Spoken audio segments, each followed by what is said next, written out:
लेकिन किसी ने तुम्हें यह नहीं सिखाया कि अपने भीतर खाली जगह कैसे बनानी है।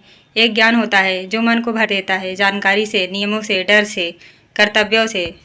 और एक ज्ञान होता है जो मन को खाली करता है, इतना खाली कि हृदय एक मंदिर बन जाता है। जो ज्ञान सीखने से मिलता है वह बाहर से आता है, और जो ज्ञान अनसीखने से मिलता है वह भीतर से जन्म लेता है। जरा अपने जीवन को देखो, नींद में भी तुम्हारा मन दौड़ता रहता है। कल क्या करना है, किसे क्या जवाब देना है, कहाँ गलती ना हो जाए, किसे नाराज ना कर दूँ। इतना बोझ, इतनी चिंता, और ऊपर से यह डर कि मैं कम ना पड़ जाऊँ। यह कैसा ज्ञान है जो तुम्हें मुक्त करने के बजाय और बांध देता है। एक पुरानी कथा सुनो। एक बूढ़ा आदमी था जिसके मुंह में एक भी दांत नहीं था, लेकिन वह बाजार में दांत मजबूत करने का मंजन बेचता था। लोग उससे मंजन खरीदते, उसके दांत नहीं देखते थे, अपने दांतों की चिंता करते। बहन, जरा उन लोगों के जीवन को देखो जो तुम्हें जीवन जीने का ज्ञान दे रहे हैं। क्या उनके जीवन में आनंद है? क्या उनकी आंखों में शांति है? क्या उनके भीतर नृत्य है, या सिर्फ शब्द हैं? पांडित्य बोझ है, वह गले की फांसी है, पैरों की जंजीर है। और जब किसी को यह भ्रम हो जाता है कि शब्द जान लेने से उसने सत्य जान लिया, तब उनका अज्ञान पत्थर बन जाता है। असल ज्ञान शब्दों में नहीं मिलता, वह मौन से मिलता है, सोच से नहीं, वह शून्य से मिलता है।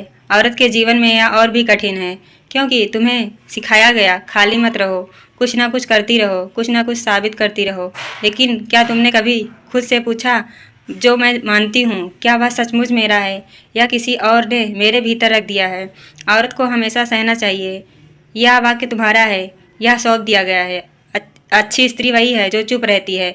यह तुम्हारी सच्चाई है, या किसी की सुविधा? अनसीखना मतलब इन झूठे वाक्यों को देखना और उन्हें धीरे धीरे छोड़ देना। जब तुम खाली होने लगती हो तभी जीवन तुमसे भरने लगता है। एक जगा हुआ व्यक्ति कुछ बनने की कोशिश नहीं करता, बस जो है उसे पहचान लेता है। सुख आता है और चला जाता है, दुख आता है और चला जाता है, लेकिन जो सदा है वही तुम हो।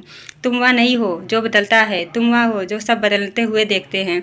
जब यह समझ उतरती है तब एक अलग तरह की शांति आती है, जो किसी के व्यवहार पर निर्भर नहीं करती, किसी की स्वीकृति पर नहीं दिखती। यही वह जागरण है जहाँ भीतर की वीणा अपने आप बजने लगती है, जहाँ किसी ने छुआ नहीं फिर भी तार कांप उठते हैं।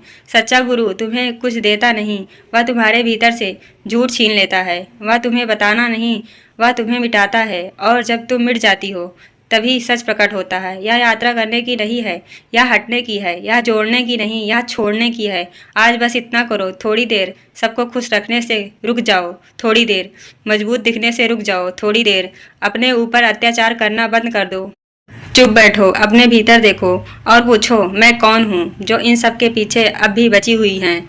यहीं से जागरण शुरू होता है, यहीं से स्त्री फिर से स्वयं